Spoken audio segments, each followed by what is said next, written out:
Hyvää iltaa. Tervetuloa tähän Luonnonfilosofian seuran järjestämään tiistai-illan luentotilaisuuteen. On ihan mukavasti väkeä paikalla ja meillä on puhujana Pekka Mäkelä. Hän on niitä kunnioitettavia ihmisiä, jotka voivat sanoa ammatikseen filosofi. Ja mikä sen sopivampaa luonnonfilosofian seuraa. Pekka on varajohtaja Vice Director Institute for Social Sciences and Humanities Helsingin yliopistossa. Ja tuolla mainitaan tämmöinen Radar-ryhmäkin. Tuossa googlasin, Pekka on kirjoittanut paljon artikkeleita justin tämän päivän teemasta. Ja ihan tuossa 25 on ilmestynyt tämmöinen kuin AI Extended Moral Agencies. Ja paljon monia muita. Pekkahan oli silloin Tuomella illassa täällä puhumassa me intentioista ja sehän oli merkittävä tilaisuus, kun Raimo Tuomela todella kuuluu tällaisiin kansainvälisiin huippunimiin. Ja nyt Pekka Mäkelä sitten tästä toisesta teemasta on sitten kansainvälistä huippua hipomassa. Olepa hyvä sitten. Kiitoksia hieman ylisanaisesta tervetulon toivotuksesta, mutta kiitos. On ilo ja kunnia olla täällä, kuten oli silloin edellisenkin kerran, kun puhuimme Raimo Tuomelasta. En ole lähelläkään Raimo Tuomelaa, että siinä mielessä olen vähän vaatimattomampi henkilö. Mutta joka tapauksessa mä ajattelin puhua teemasta, jota me olemme tutkineet jonkun verran. Ja oikeastaan nämä kaksi mottoa, mitkä näkyy, toivottavasti näkyy teille, niin kuuluuko? Okei, kiitos. Nämä vähän niin kuin strukturoi tämän, mitä mä oon ajatellut, tämän tarinan juonen. Luciano Floridi on ehkä kuuluisin tällainen tekoälyfilosofi ja ehkä yleisemmin disruptiivisia teknologioita tutkiva filosofi maailmassa, jolla on ainakin hurja gravitaatio, jos katsotaan, miten hänen teksteihinsä viitataan. Hän on aika mielestäni tiivistynyt asiat aika hyvin, kuinka meidän ihmisten kannattaisi suhtautua näihin uusiin teknologioihin. Ei niin, kuin ehkä nyt julkisen keskustelun perusteella näyttää, että me juostaan niiden perässä ja koitetaan taivastella, että mitenköhän meidän tulisi tehdä, kun tekoäly on niin älykästä ja osaa paremmin kohta kaiken kuin me. Että meidän kannattaisi pikemminkin olla odottamassa sitä tekoälyä seuraavalla asemalla, eikä yrittää juosta sitä kiinni. Se on mielestäni aika järkevä lähtökohta. Ja tähän vastuuteemaan, joka on sitten tämä flipside tässä rakenteessa, niin Sartre eksistentialisti kohtuu globaalisti kertoo, että sen jälkeen kun meidät tänne maailmaan on heitetty, niin me olemme vastuussa kaikesta, mitä me teemme. Mun mielestä tämä on ihan aika vahvasti sanottu, mutta siinä on paljon järkeä ja ehkä totuuden siemen. Mutta ennen kuin mä menen siihen varsinaiseen esitykseen, joka on siis hyvin vähän tekoälystä ja melko paljon vastuusta, niin mä kerron vähän näistä, mistä mä tuun, kun mä en ole Raimo Tuomela, jonka kaikki tuntee. Tämä Radar, johon tässä viitattiin jo esittelyssäkin, on mun ja Raul Haklin perustama tutkimusryhmä, jolle me kynnet verillä etsimme rahaa jatkuvasti, jotta voimme pitää tutkijoita töissä. Mutta sisällöllisesti se on tutkimusryhmä, joka tekee Helsingin yliopiston käytännöllisen filosofian laitoksella monitieteistä tutkimusta teknologian filosofiasta ja ehkä ennen kaikkea juuri yhteiskunnallisen luottamuksen ja vastuun näkökulmista. Mutta koska me ollaan Raulin kanssa taustaltamme jonkin sortin sosiaalisia ontologeja, niin myöskin tämä metafyysiset kysymykset kuuluu tähän teemaan. Mutta se, mistä me lähinnä nyt olemme viime aikoina tutkimusta tehneet, on tämä normatiivinen dimensio. Ja itse asiassa jo. Voisiko se laittaa tuon esitysmoodiin tuon PowerPointin? Voi. Ja pitäisi. Hetkinen, kun mä vaan löydän sen. Alhaalla se iso valkokankaan. Valkokankaan kuva. Onko se tuo? Osu. Ottakaa. Mä oon Mac-ihminen, niin Osuuko se tuosta? Ei. Onko nyt? Hyvä. Ja datafikaatiokysymyksiin. Toinen koti mulla on, missä mä oon varajohtajana, on tämä HSSH, mikä on ihmistieteiden ja yhteiskuntatieteiden Helsingin yliopistoon perustettu 5,5 vuotta sitten perustettu instituutti, jonka tarkoitus on monikriittisesti sekä synkronisesti että diakroonisesti tutkia näitä uusia datafikaatioon liittyviä ilmiöitä, siis niitä, mitä tapahtuu yhteiskunnassa, mutta ennen kaikkea, miten ne vaikuttaa ihmistieteiden ja yhteiskuntatieteiden metodologiaan. Sen lisäksi meidän tehtävänä on edistää tutkimusryhmien yhteistyötä Helsingin yliopistossa, varsinkin keskustakampuksella, ja parantaa ihmis- ja yhteiskuntatieteiden kykyä käyttää tarjolla olevaa infraa ja rakentaa sitä itse. Ja tietenkin tämä on aika filosofille niin kuin sopiva paikka olla hommissa. Siinä oppii koko ajan, kun näkee, mitä ne ihmiset, jotka tekee oikeaa tiedettä, niin miten sitä tehdään, niin se on ollut minun mielestäni erinomaisen hyvä paikka olla töissä. Ja kannattaa ehkä tutustua myös, jos olette kiinnostuneita, niin meidän tilaisuudet on avoimia. Meillä on huomattava määrä ja systemaattisesti esitelmiä ja esityksiä maailman muutoksista ja kehityksistä sekä tieteen että tieteen tutkimuskohteiden osalta. Se, mitä meidän tutkimusryhmässä ollaan tehty, niin meillä on tämän tyyppisiä hankkeita ollut käynnissä ja jatkuu, ja joiden perusteella mä nyt tänään aion teille vähän puhua, ja joiden pohjalta me ollaan myöskin Raul Haklin kanssa kirjoittamassa näistä aiheista kirjaa, että kaikki kriittiset havainnot mun puheista niin ovat hyvin tervetulleita, niin me korjataan meidän kirjan sisältöä. Mutta joka tapauksessa meillä on ollut siis kohdennettua vastuukeskustelua liittyen esimerkiksi tekoälyn ja robotiikan hyödyntämiseen terveydenhuollossa, ja siitä meillä on edelleenkin kansainvälisiä hankkeita, mutta se alkoi tästä konehankkeesta. Sitten meillä on ollut yleisempää eettisten riskien hahmottamista, mikä liittyy robottien käyttöön ja tekoälyn käyttöön yhteiskunnassa ja instituutioissa laajemmin. Sen lisäksi me tehdään Århusin yliopiston, ensisijaisesti Århusin yliopiston kanssa tällaisessa Northvox-hankkeessa sosiaaliseen robotiikkaan liittyvää tutkimusta siitä, kuinka robotit vaikuttaa sosiaalisten tilanteiden ja sosiaalisen toiminnan dynamiikkaan, koska niitä koko ajan enemmän ja enemmän hyödynnetään joka paikassa. Me itse rakennettiin sellainen kokousfasilitaattorirobotti ja katsottiin, kuinka voiko se vaikuttaa myönteisesti ryhmän toimintaan, että se oli tietenkin laskukykyinen, se pystyi päivittämään koko ajan ihmisten niin kuin kapasiteetteja erilaisiin tehtäviin, jotka oli tietenkin meidän keksimiä lapsellisia pelejä, mutta joka tapauksessa, jotka oli aika kimurantteja ja vaativia, niin tämä robotti pystyi laskemaan, kuka oli paras missäkin ja optimoimaan ikään kuin sen ryhmän dynaamisen lopputuloksen.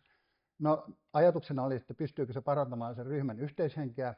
Se pystyi, mutta todennäköisesti se johtui siitä, että kaikki vihasi sitä robottia niin paljon. Ne ei suinkaan olleet iloisia sen antamista ohjeista, vaan se oli erittäin ärsyttävä ja hermostuttava, koska se koko ajan höpötti ja antoi ohjeita. Mutta joka tapauksessa se on ollut erittäin kiinnostava hanke ja me jatketaan sitä. Siinä on Tukholmasta väkeä ja Århusista. Tällä hetkellä tehdään tämmöisessä STN-hankkeessa tutkimusta, joka liittyy algoritmien hyödyntämiseen erilaisissa yhteiskunnallisissa konteksteissa ja siihen, kuinka maailma koko ajan rikki, koko ajan me saadaan sellaisia tietokoneohjelmia, jotka ei toimi. Sitten me valitetaan niistä ja niitä korjataan. Ja meillä nyt on monia hyviä esimerkkejä esimerkiksi terveydenhuollossa. Ei tarvitse varmaan mainita sen järjestelmän nimeä, joka on herättänyt jonkin verran keskustelua. Niin sehän muuttaa koko työn kuvan sairaanhoidossa ja lääkäreiden ja alentaa heidän työtehoaan, jonka jälkeen sitä korjataan. Ja siitä taas tulee uusi susi, jota taas korjataan.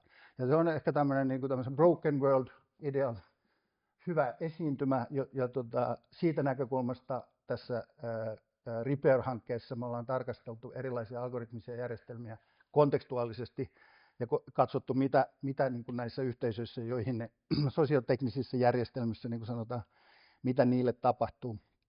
Mä itse olen tehnyt yhteistyötä Utrecht Data Schoolin tutkijoiden kanssa, josta mä puhun tämän puheen lopuksi, niistä välineistä, joilla me voitaisiin ehkä korjata sitä jo ennen kun maailman tarvitsee olla rikki, koska se vaikuttaa maailman suuntaan aika paljon, kuka päättää sen, milloin se on rikki ja milloin ei, niin meidän kannattaisi ehkä kantaa vastuuta niin, että me oltaisiin vähän niin kuin edellä, niin kuin se Floridi kehotti.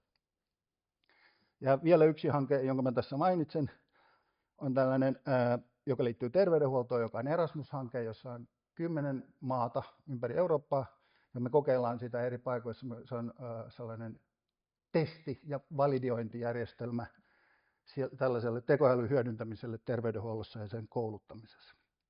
Sen lisäksi mä sanon vaan, että meillä on erittäin mielenkiintoinen hanke Karlsruen kanssa. Se on tämmöinen tekoälypohjainen robotti, jonka tarkoitus on olla tällainen liikennefasilitaattori, koska me tarvitaan kommunikaatiota itseohjautuvien autojen ja ihmisten välillä. Ja meidän ihmisten on vaikea keskustella, siis pamppupoliisin on vaikea keskustella itseajavien ja ohjautuvien autojen kanssa, mutta robotti, jolla on tekoälyä, niin sillä voi olla pääsy näihin järjestelmiin. Ja sellaista systeemiä me kehitellään.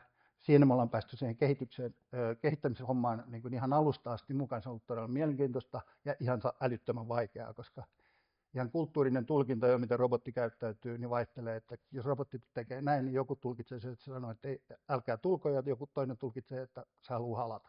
Ja se on tietysti, jos on liikenteestä kysymys, se on kohtuu vaarallista. Mutta varsinaisesti tähän päivän aiheeseen, niin mä aloitan ihan lyhyesti vain sanomalla muutamalla sanalla, mitä me ajatellaan tekoälyn olevan, siis meidän tutkimusryhmässä, eikä tämä nyt kovin omaperäistä ole, aika monet ajattelee näin, vähän oppikirjamaisesti, eli tekoälyllä viitataan joko sellaisiin ilmiöihin, joissa koneet tekee jotain sellaista itsenäisesti, jonka me sanottaisiin vaativan älyä, jos me itse se tehtäisiin. No, tällaisia laitteitahan nyt alkaa olla meillä ympärillä koko ajan. Toinen keskeinen referenssi sille termille tietenkin on se tieteenala, joka tutkii ja kehittää älykkäitä tekniikoita.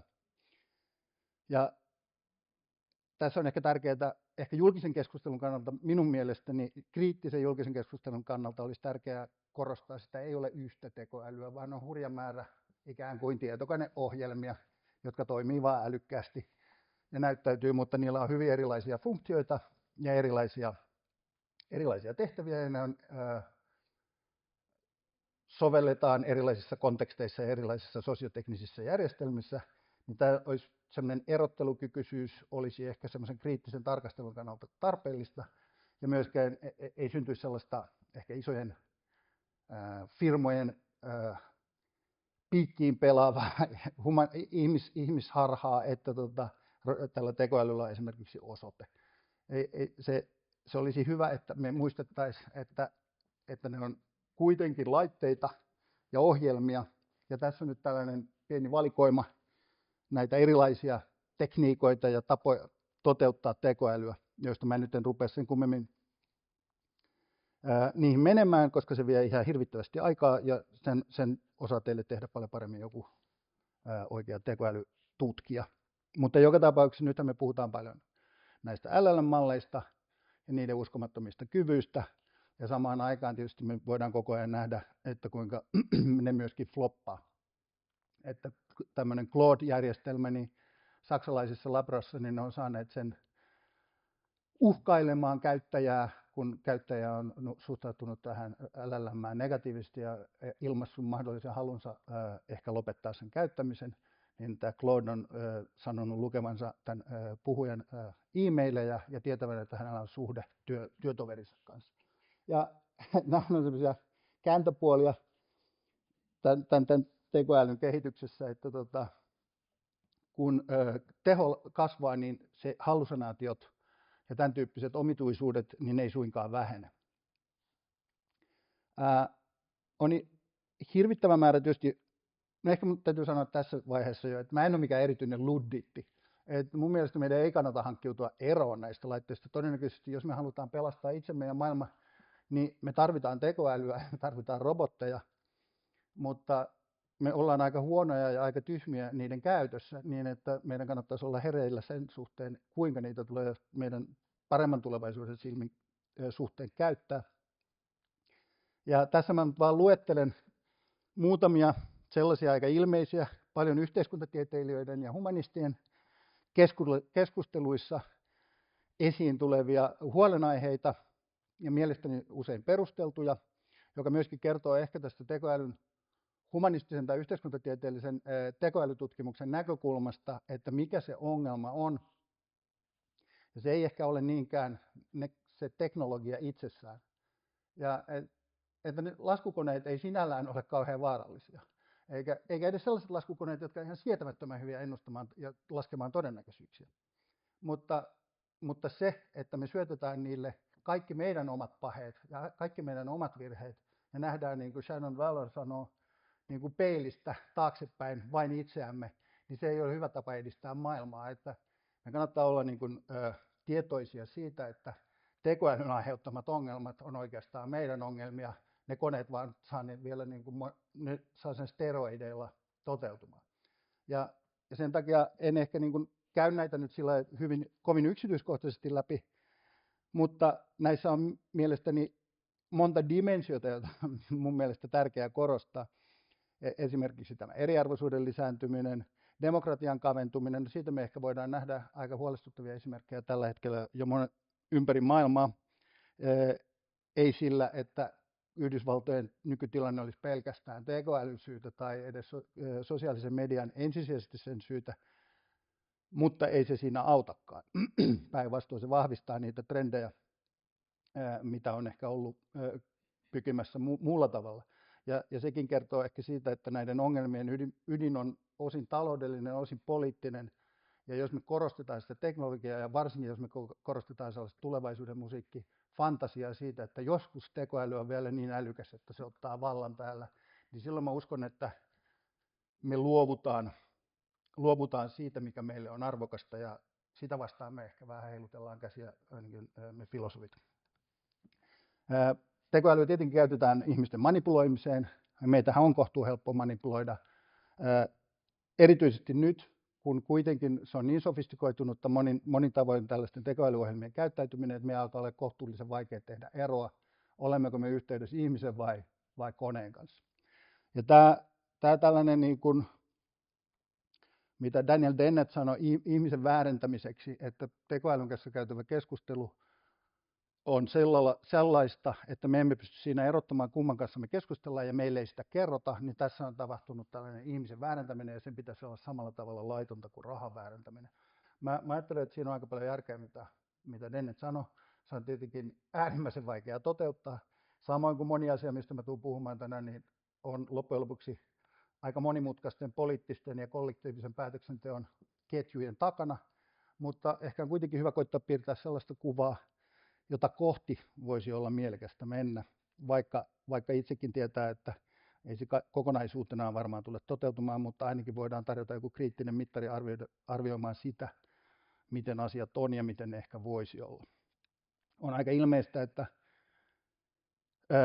tämä nykyinen, ehkä näyttää teknologia laajemmin, tämä datafikoistuminen ja tekoälyn hyödyntäminen niin keskittää valtaa suuryrityksille, että jos ajattelee tutkimuksen tilannetta, missä kaikki data tällä hetkellä, ei ehkä kaikki, mutta missä suuri osa dataa, jota hyödynnetään tutkimuksessa, niin itse asiassa sen omistaa tällä hetkellä jo yksityiset yritykset, 5-6 isoa yritystä Yhdysvalloissa koko lailla ja toki Kiinassa, ja jota sitten yksittäiset rikkaat konsulttitoimistot hyödyntää huomattavasti vapaammin, koska niitä ei ehkä samanlaiset moraaliset ja lailliset ehdot kammitsoi kuin meitä tutkijoita, jotka tietenkin olemme todella moraalisia aina, niin se johtaa siihen, että se data on ihan muualla, ja se, kellä on dataa, niin on myöskin tietenkin valtaa tällaisessa.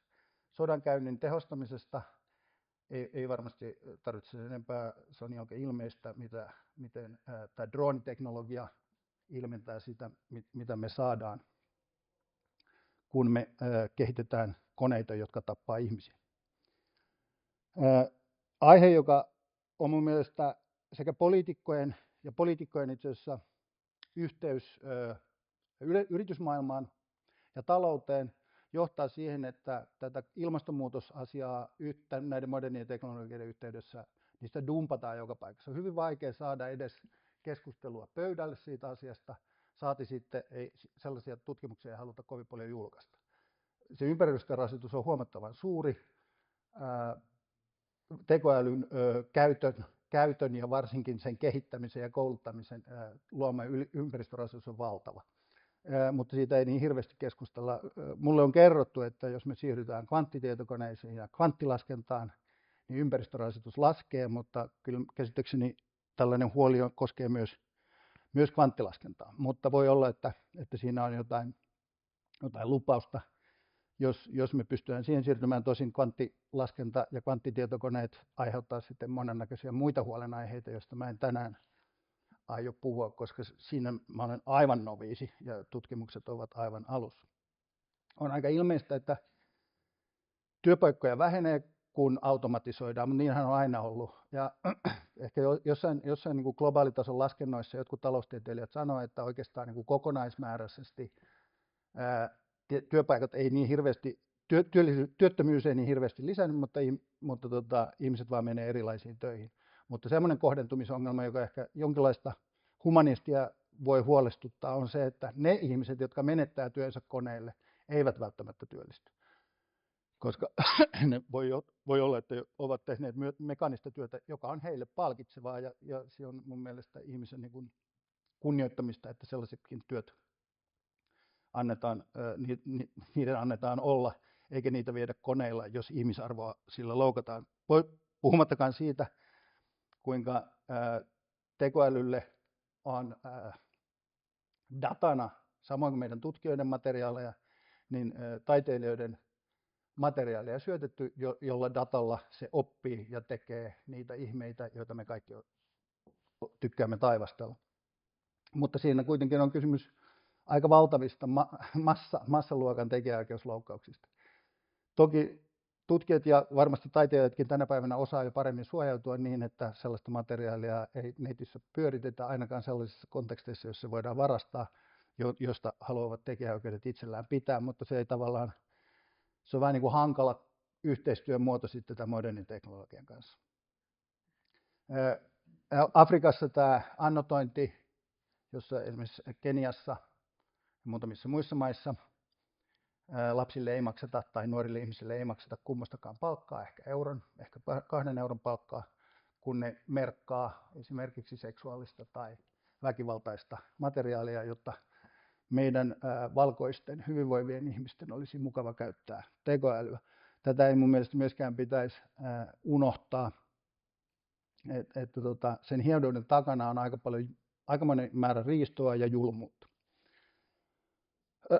Hallusinoinnin seuraukset on tietysti riippuu vähän konteksteista, mutta esimerkiksi mä olen ollut tekemisissä Mehiläisen tekoälykehityshomman johtajan kanssa ja näyttää siltä, että vaikka meillä on erilaisia tapoja yrittää blokata näiden tekoälyjen hallusinointi, niin kun ne massa kasvaa ja datamäärä kasvaa, niin itse asiassa nykyvälineillä niin se hallusinointi lisääntyy. Ja jos joissain kontekstissa esimerkiksi hallusinoida jostain jalkapallotuloksista tai urheilutuloksista, niin se on vähän vähemmän haitallista kuin ihmisten terveyteen liittyvissä diagnosointitehtävissä. Ja siinä mielessä ajattelen, että tämä hallusinoinnin hallitsemattomuus on edelleenkin, paitsi että se on edelleen olemassa tekninen ongelma, niin se on vakava ongelma. Sitten on tämmöinen niin ehkä normatiivisempi ongelma, tämä black box-homma, että miten tämä liittyy ehkä ennen kaikkea yhteiskunnallisissa konteksteissa ja meidän tutkimuksissa oikeustieteellisiin konteksteihin tai oikeudellisiin konteksteihin ja terveydenhuollollisiin konteksteihin. Että jos meillä on tekoälyjärjestelmiä, jotka periaatteessa ovat parempia ennustamaan tiettyjä tuloksia kuin me ihmiset, mutta me ei tiedetä, kuinka ne siihen päätyy. Me ollaan kuitenkin totuttu tietyissä institutionaalisissa konteksteissa, että meille justifioidaan ne päätökset, joiden kohteita tai monissa tapauksissa uhreja me olemme. Ja jos me emme siihen pysty, niin kuinka meidän tulisi käsitellä tällaista institutionaalista ajatusta, että meillä on oikeus saada selitys sille ja perustelu sille, miksi minun koskevia päätöksiä on tehty niin kuin niitä on tehty. Ilmeinen ja paljon julkisuudessa ollut keskustelun kohde on nämä itseajavat autot ja niiden aiheuttamat vahingot. Itseajavia autoja loppujen lopuksi on liikenteessä itsenäisesti ajelemassa kohtuullisen vähän, oikeastaan missään muualla kuin Amerikassa ja sielläkin vaan Kaliforniassa. monista erinäisistä syistä. Maiden vakuutuslainsäädäntö on erilaista, kuten Japanissa, se on niin kallista olisi tämä, että ei se tule vielä tällä hetkellä lainkaan kuuloon. Ja kun mä olin Japanissa robotiikan kokouksessa vuosi sitten, niin robotistit, maailman ehkä johtavat robotistit, niin naureskeli sille, että no, se nyt ei ikinä toteudu. Se on niin kallis järjestely, että siinä ei ole mitään järkeä, että me annettaisiin niiden autojen itsekseen kulkea, koska meillä ei ole mitään muuta moraalista tapaa ratkaista niiden potentiaalisesti aiheuttamien vahinkojen seuraukset kuin vakuuttaminen. Niin silloin, jos niiden autojen hinnat nousee 10-kertaisesti sen vakuutuksen takia, niin mitä järkeä? Se ei ole kauhean motivoivaa heille, ja, koska ne eivät usko, että se tulee toteutumaan. No, mutta toisaalta monet ihmiset on Kaliforniassa aika tyytyväisiä siihen, että ne ajaa pari korttelin väriä itse ajavalla autolla taksia. Mutta tämä on aika pitkä jollotus ottaen huomioon, että nämä on aiheita, joista mä en aio puhua. Mutta joka tapauksessa nämä on vähän niin kuin tausta sille pallomerelle, johon sitten taas nämä vastuukysymykset kohdentuu. Että minkälaisiin kysymyksiin ja minkälaisten kysymysten vuoksi olen ajatellut ja me olemme ajatelleet ennen kaikkea Raul Huxleyn kanssa, että vastuu on aika keskeinen tutkimuskohde. Tässä on vähän itseironisia kommentteja. Osa, esimerkiksi tämä, että vastuu on niin seksikäs termi tällä hetkellä, jos katsotte EU myöntämää rahaa tai melkein minkä tahansa organisaation myöntämää rahaa, niin vastuuteemat esiintyy niiden hakujen otsikoissa ja teemoissa aivan jatkuvasti. Kuitenkin melko epämääräisessä niin kuin tämmöisen tutkimuksen ja kehitystyön vastuullisuus, tutkimuksen ja innovaation vastuullisuus, vastuullinen tekoäly, niin aika harvoin spesifioidaan, mitä me sillä vastuulla oikein tarkoitetaan ja minkälaisesta vastuusta on kyse. Ja se on yksi syy meille tutkia sitä vastuukysymystä. Sellainen vakavampi, ehkä tämmöinen instrumentaalinen kuitenkin oikeutus tälle vastuukysymysten tutkimiselle on se, että moraalinäkökulmasta valkopesu ja etiikan trivialisoiminen, mikä on ehkä ilmassa helposti tämän vastuukeskustelun kannalta, niin se tuhoaa ihmisten luottamusta, kun me tajutaan, että meille näytellään vastuullista, mutta ei kuitenkaan olla. Ja mä uskon, ja me uskotaan, että tämä eurooppalainen tapa ajatella kuitenkin pitkässä juoksussa on parempi kuin ehkä amerikkalainen tai kiinalainen, niin että se on vilpitön ja uskottava, luottamusta ylläpitävä tapa tuottaa ja toimia suhteessa näihin teknologioihin. Itse asiassa on pitkällä aikavälillä kilpailuetu myös meille. Vakavammin ehkä ajattelen niin, että vastuun tutkiminen, jota mä olen itse asiassa tehnyt väitöskirjasta asti kohta aika kauan, liian kauan, 30 vuotta, niin on myöskin hyvä tapa ymmärtää meitä itseämme, että sellaisena toimijoina kuin me olemme, sellaisina olentoina kuin me itsemme koemme, vastuu on aika keskeinen termi sille ja käsite ja vastuukäsitteistä, kuinka me itsemme ymmärretään. Että kun me jotain tehdään, niin me ajatellaan, että mä tein sen, koska minulla oli kontrolli, minulla oli vapaa tahto ikään kuin toteuttaa sen, minkä tein. Siitä seuraa heti ajatukset myös siitä, että minä myös vastaan tästä. Ja minä myöskin valitsen ne perusteet, joilla minä tekojani teen. Ja sen takia meillä myöskin on sellaisia käytäntöjä, joissa meitä pidetään vastuussa, jotta me oppisimme valitsemaan perusteemme oikein. Tähän teknologia-teemaan tämä vastuu astuu hyvin keskeisesti tällaisten vastuuaukkoja koskevan keskustelun kautta. Ja tämä jakaa lähestymistapoja.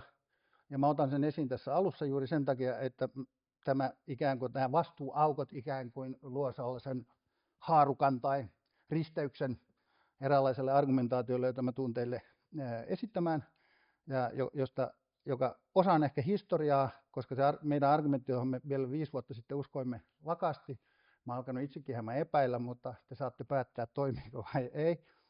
Mutta vastuuaukoilla ensisijaisesti tarkoitetaan joko sosiaalisessa toiminnassa tapahtuvaa tilannetta, jossa kellään yksilöllä ei ole kontrollia tai tietoa siitä, mitä me yhdessä saamme aikaan, syntyy joku ikävä lopputulos, ja kukaan ei näyttäisi oikein olevan vastuussa, ja ketään ei oikeudenmukaisesti ei näytä voitavan pitää vastuussa. Silloin syntyy tällainen sosiaalisen toiminnan vastuuaukko, No teknologian kohdalla on ilmeistä, että kun meillä on yhä enemmän autonomisesti, ainakin insinöörimielessä autonomisesti toimivaa teknologiaa, niin voi olla niin, että ei edes suunnittelijat tiedä, mitä kone tekee, tulee tekemään, eikä varsinkaan kontrolloi sitä, kun se sen tekee, koska se toimii autonomisesti. No, ihmiset eivät siinä sosioteknisessä järjestelmässä ehkä ole vastuussa, näin väitetään niiden näkökulmasta, jotka ajattelevat tätä vastuuaukkokeskustelua, niin syntyy vastuuaukko. Kukaan ei ole vastuussa niin kauan kuin se teknologia itse ei ole se vastuunkantaja. No, yksi positio tässä keskustelussa tietenkin on se, että riittävän kehittynyt ja sofistikoitunut tekoälyteknologia nimenomaan on vastuussa teoistaan. Mutta tästä mä tulen esittämään argumentin, jonka jätän sitten teidän arvioitavaksi, toimiiko vai ei. Ja tämä liittyy tähän alun mottoihin, tämä Collingridge-probleema, joka ehkä on monelle tuttukin, mutta idea on se, että tämän teknologian herättämä kiinnostus tai sen inspiroima kiinnostus vastuuseen osin perustuu siihen, että me ollaan sellaisessa tilanteessa, että siinä vaiheessa, kun me luodaan uusia teknologioita tai he luovat, jotka niitä tekee, me ei tiedetä, mitkä kun ne päästetään niin sanotusti vapauteen villiksi, niin in the wild, niin kuin sanotaan englanniksi, eli ne omaksutaan yhteiskunnassa instituutioiden osaksi ja osaksi niiden käytäntöjä, me ei siinä vaiheessa tiedetä, mitä tapahtuu, ja siinä vaiheessa, kun me tiedetään, että pieleen meni, niin kuin Apotissa, no nyt mä lipsautin sen, mutta me ollaan tehty paljon Apotti-tutkimusta ja se on mennyt vähän ihoalle. No joka tapauksessa, kun tajutaan, että pieleen meni, niin se on jo vähän myöhäistä. Ne syyt on erilaisia. Apotin kohdalla varmaan osin se, että se on taloudellisesti niin iso juttu, että vaikka näyttäisi olevan niin, että suuri osa lääkäreistä muutamaa pientä joukkoa lukuun ottamatta niin on aika tyytymättömiä, niin sitä ei tulla poistamaan. Siitä ei päästä eroon. Sitä vaan yritetään korjata.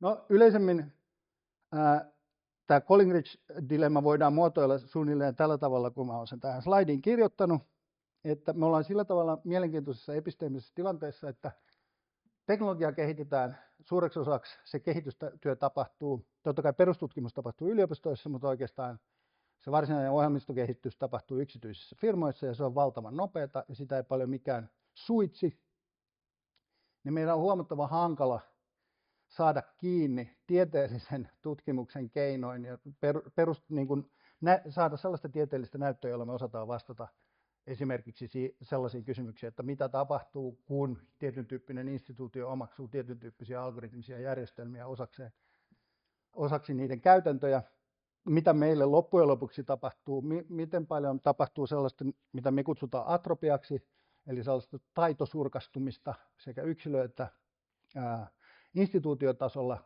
kun vastuuta nyt sanon ehkä enemmän kausaalisessa merkityksessä siirtyy tällaisille automaatiojärjestelmille, algoritmisille järjestelmille tai tekoälylle.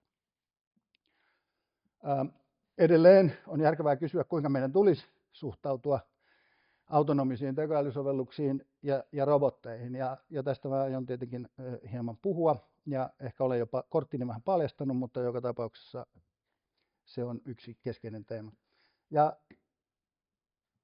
lopuksi mä yritän vastata melko avoimesti, mutta sillä tavalla institutionaalisessa kontekstissa joka tapauksessa hahmotellen sellaista ratkaisua, jota tulemme kirjassamme puolustamaan tai tarjoamaan siihen, että kuinka meidän tulisi toimia sellaisissa tilanteissa, kun me emme varmasti tiedä, mitä meidän päätöksistä seuraa.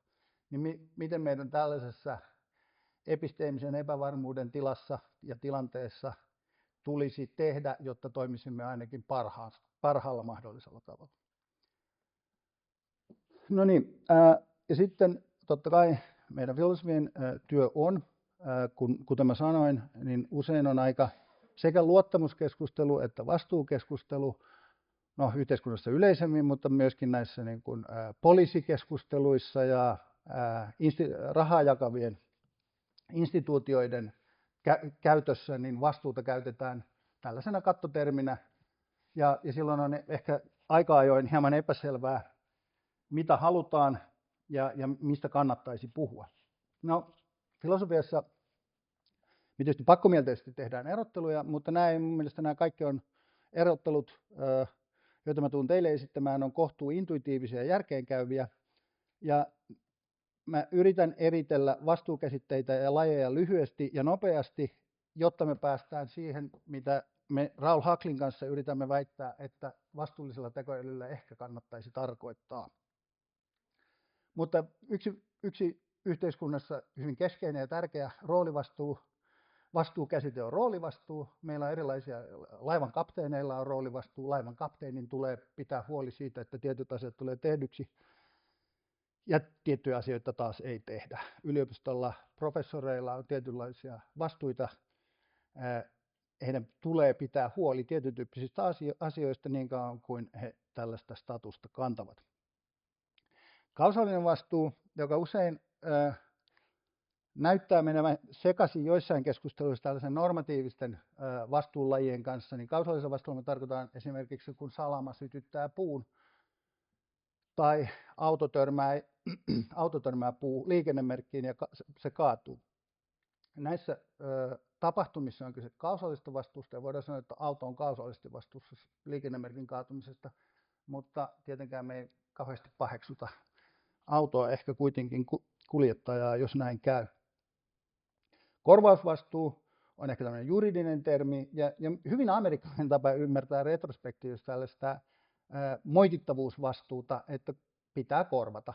Kun vahinkoa tulee, niin pitää korvata.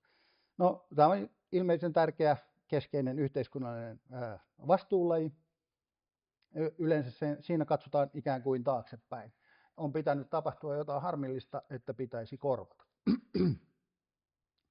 Keskeinen käsite tämän toimijuuden ja meidän ehkä omakuvan ja myöskin tämän, mistä tulen tuossa vähän myöhemmin sanomaan jotain, niin sen keskustelun kannalta on tämä toimijuuden ja vastuullisen toimijan käsite, ja niitä on kaksi.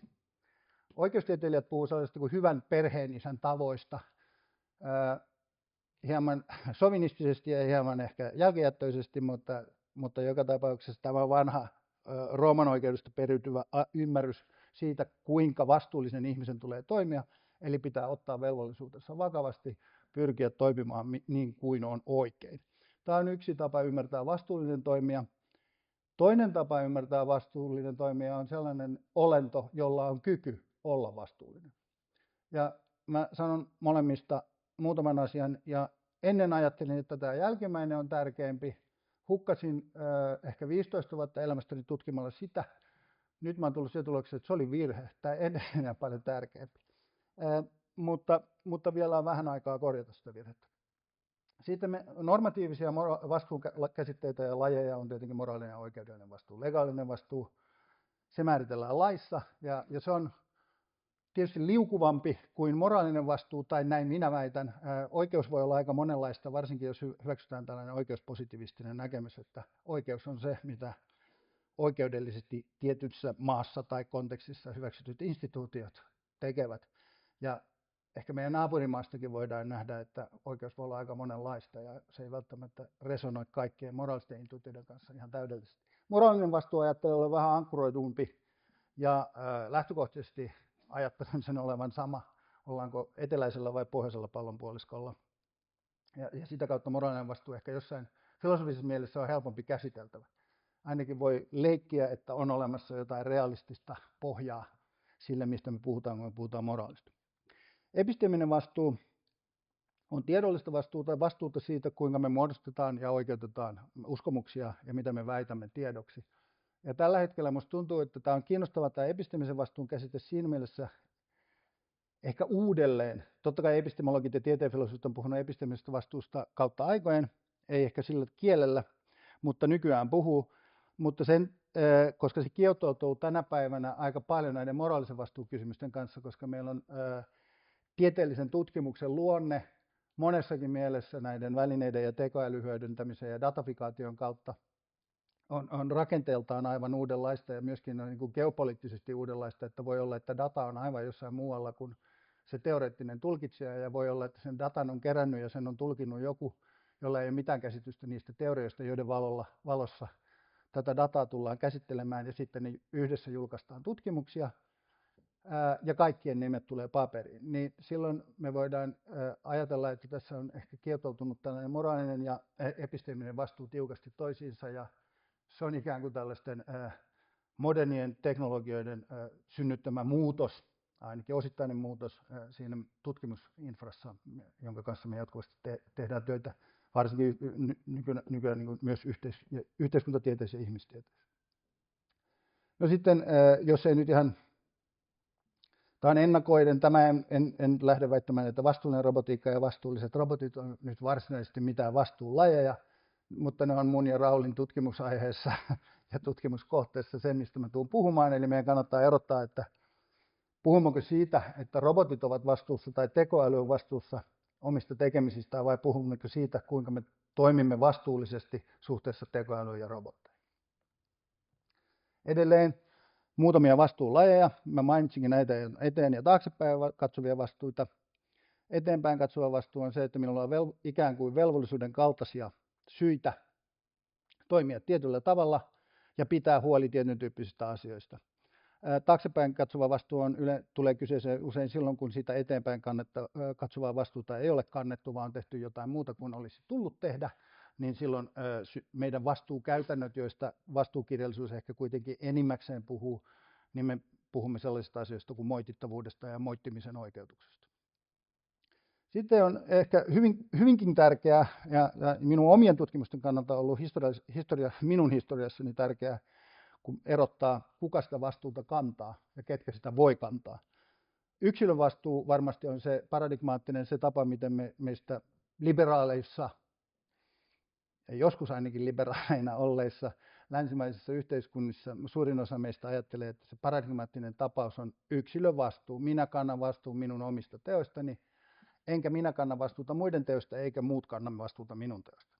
No, kuitenkin on mielenkiintoisia tapauksia, joissa me tietenkin jaamme vastuuta, koska me voimme tehdä yhdessä asioita ja saada aikaan tuloksia, joita me emme kukaan yksin olisi saaneet aikaiseksi, ja silloin tällainen jaettu vastuu käsitteistö tulee kyseeseen ja on niin moraalisesti perusteltu. Tämä jaettu vastuu on kollektiivista vastuuta sikäli, että siinä on useampia vastuunkantajia. Samanlainen kuin robottien vastuu ja vastuullinen robotiikka, niin sitten on tällainen keskustelu, että voiko kollektiivit itsessään ikään kuin näistä yksilöjäsenistä, esimerkiksi korporaatiot, voiko korporaatiot olla sellaisia toimijoita, että ne on moraalisesti vastuussa omista teoistaan, ja kukaan niistä yksilöistä, jotka kuitenkin toteuttaa sen kollektiivin teot, noin niin kuin tosiasiassa eksekutoinnin mielessä, ei olisi vastuussa. Minun väite on, että ei voi. Ja tämä liittyy suunnilleen, tämä on analoginen argumentti sille, mitä mä tulen sanomaan roboteista. Sitten me voidaan puhua instituutioiden vastuusta ja institutionaalisesta vastuusta. Instituutiot on kollektiivisia toimijoita ja niillä on yhteiskunnallisia tehtäviä. Ja mä ymmärrän instituutiot ehkä tällaisina organisaation kaltaisina instituutioina, jotka toteuttaa sitten jotain toisen tason instituutioita. Tämä on hankala erottelu, tämä organisaatio ja instituutio, koska organisaatiot on täynnä institutionaalisia rakenteita, mutta esimerkiksi tiede on instituutio, yliopisto on organisaatio, mutta yliopisto on täynnä institutionaalisia faktoja, kuten se, että jotkut ihmiset on professoreita. Se on filosofisesti hankala erottelu, mutta me voidaan kuitenkin sanoa, että yliopisto teki jotain, ja me voidaan ajatella, että yliopisto on instituutio, joka toimii. Ja yliopistolla instituutiona /organisaationa on vastuu kouluttamisesta ja tutkimuksen ylläpidosta ja tieteellisten ideaalien noudattamisesta. Ja institutionaaliset vastuut on instituutioiden sisällä olevien yksilöiden tai ryhmien kantamaa vastuuta. Tällaisia erotteluita olemme ajatelleet olevan tarpeen näiden asioiden ymmärtämiseksi. Mä oon käyttänyt 40 minuuttia, niin mä ehkä panen vähän vauhtia tähän perusasioiden käsittelemiseen, enkä mene näihin vastuudebatti, niin filosofian historian vastuudebatteihin. Me voidaan keskustella niistä sen jälkeen, kun mä oon päässyt maaliin. Mutta lyhyesti meillä on teoreettinen keskustelu siitä, että kuinka meidän tulisi ymmärrämmekö meidän vastuukäytäntöjen kautta niin, että ne yksilöt, joita me pidämme vastuussa, niin ovat sen takia vastuussa, että me niitä pidämme vastuussa, vai pidämmekö niitä vastuussa sen takia, että niillä on tiettyjä ominaisuuksia, jonka takia heitä voi pitää vastuussa. Tämän Peter Strawsonin Reason and Resentment-artikkelin synnyttämä debatti, joka ehkä ihan keskeinen jakolinja edelleenkin, ainakin analyyttisen filosofian keskuudessa, mitä tulee vastuukeskusteluun. Ja sama linjaan liittyy tämä ominaisuuksien versus relationaalinen näkemys, että perustuuko vastuu pelkästään meidän välisiin relatioihin vai onko meillä jonkinlaisia metafyysisiä ominaisuusnäkemyksiä, joiden perusteella vastuussa pitäminen on oikeutettu. Ja moraaliset toimijat ymmärretään yleisesti tässä keskustelussa sellaisina toimijoina, joilla voi olla oikeuksia, velvollisuuksia ja vastuita. Ja minun mielestä näissä kaikissa meidän täytyy ajatella, että meidän vastuukäytännöt on normatiivisia käytäntöjä, ja jotta me voidaan pitää yksilöitä tai toimijoita tai mitä tahansa olioita vastuullisina, niin meidän pitää pystyä oikeuttamaan se niin, että se on oikeudenmukaista, näiden vastuuvaateiden esittäminen. Mä sanon tämän sen takia, että tällä näkökohdalla on jonkun verran merkitystä sellaiselle argumentille, jonka mä tulen teille esittämään. No, tässä on paluu tähän vastuuaukkohommaan, jonka mä teille jo jossain määrin esittelin. Eli teknologian synnyttämät vastuuaukot luo ongelman, kun meillä on autonomista teknologiaa, josta seuraa, että episteemiset tai kontrolliehdot ihmisten osalta ei täyty, ja silloin me ollaan tilanteessa, jossa me joudutaan sanomaan, että kukaan ei näytä oikein olevan vastuussa, mutta harmia tuli, niin syntyy niin sanottu vastuuaukko. No, mitä meidän tulisi tehdä? Onko vastuuaukko aito vai onko se vain noin niin kuin kuva? Vai pitäisikö meidän pitää jotain teknologista toimijaa vastuullisena, jos se on mahdollinen ratkaisu, tai jotain kollektiivista toimijaa? Aina ei ole kyse vastuuaukosta, kun kollektiivisesti tai teknologisesti saadaan harmia aikaiseksi. Että on tällaisia hyvän laupiaan samarialaisen harmitapauksia. Tämä on vähän kömpelö käännös. Se on mishap englanniksi, mutta ymmärrätte mitä ajan takaa. Tapauksia, joissa kaikki toimii hyvin intentioin, harmia syntyy, mutta kukaan ei näytä olevan vastuussa, ja itse asiassa ei olekaan. Sellaisia tapauksia on. Ja siinä ei ole kysymys mistään vastuuaukosta, koska silloin, jos me kutsuttaisiin tällaista tilannetta vastuuaukoksi, mä ajattelen, että se analyysi olisi enemmänkin psykologinen kuin filosofinen, eli meitä vaan harmittaa kovasti, ja yleensä kun meitä harmittaa, niin on hyvä löytää syyllinen. Tätä esiintyy paljon vastuukeskustelussa ja vastuuaukoissa, ja itse väitän, että tämä vastuuaukkokeskustelu, joka on ainakin tietyn tyyppisessä filosofisessa ja yhteiskuntatieteellisessä keskustelussa kovinkin muodissa, suurin osa niistä aukoista voidaan analysoida pois, ja en usko, että se ratkaisu ikinä on se, että me sysätään vastuu tekoälyjärjestelmään. Tämä seuraava siirtymä, tässä on se Collingridge-ongelma, jonka mä myös jo mainitsin, en enää palaan samaan asiaan. Kyseessä on siis se, että me olemme siinä hankalassa tilanteessa, että me hyödynnetään enenevässä määrin teknologiaa, joka on läsnä sosiaalisessa elämässä, ja näiden uusien teknologian vaikutukset, ne riskit ja mahdollisuudet on arvioitu vasta siinä vaiheessa, kun se on jo liian myöhäistä vetää niitä takaisin. Ja tämä tuottaa tietenkin tämän kysymyksen, kuinka toimia vastuullisesti. No, kuka voi toimia ja minkälaiset olennot ylipäätään voi toimia vastuullisesti? Ja nyt mä siirryn siihen ehkä hitusen esityksen argumentatiivisempaan vaiheeseen. Yksi lähtökohta meidän tutkimuksessa on se, että vastuu on niin sanottu agentiivinen käsite, eli se edellyttää moraalinen vastuu ennen kaikkea, ei kausaalinen vastuu, mutta moraalinen ja normatiivisen vastuun lajit edellyttää tietynlaista toimijuutta ja toimijakykyjä. Tyypillisesti metaetiikassa ja moraalifilosofiassa ajatellaan ainakin tämän olevan edellytys, välttämättömät ehdot, että toimija on sellainen, joka on kykenevä niin sanotusti intentionaaliseen toimintaan. Toiminnan teoriassa me ajatellaan, että sellaiset oliot on kykeneviä intentionaaliseen toimintaan, joilla on kyky representoida ympäristöään, muodostaa haluja siitä, miten sitä ympäristöä mahdollisesti muuttaa, muodostaa kuvia siitä, miten sitä ympäristöä mahdollisesti muuttaa, jota me usein kutsumme haluiksi, ja kyky eksekutoida nämä teoiksi, fyysisiksi interventioiksi maailman kanssa. Ja tällaiset tällaiset olennot on kykeneviä intelligenttiseen toimintaan ja lähtökohtaisesti potentiaalisia vastuunkantajia. Tosin moraalisen vastuun kannalta tämä ei kylläkään riitä, mutta ainakin tämä edellytetään. Monennäköisiä olioita voidaan pitää toimijoina. Aikuisia ihmisiä paradigmaattisesti tietenkin, lapsia, eläimiä, organisaatioita, jopa termostaatteja joidenkin näkemysten mukaan. Ja tietysti tekoälyjärjestelmiä ja robotteja. Toiset näistä toimijoista on keinotekoisia ja toiset luonnollisia.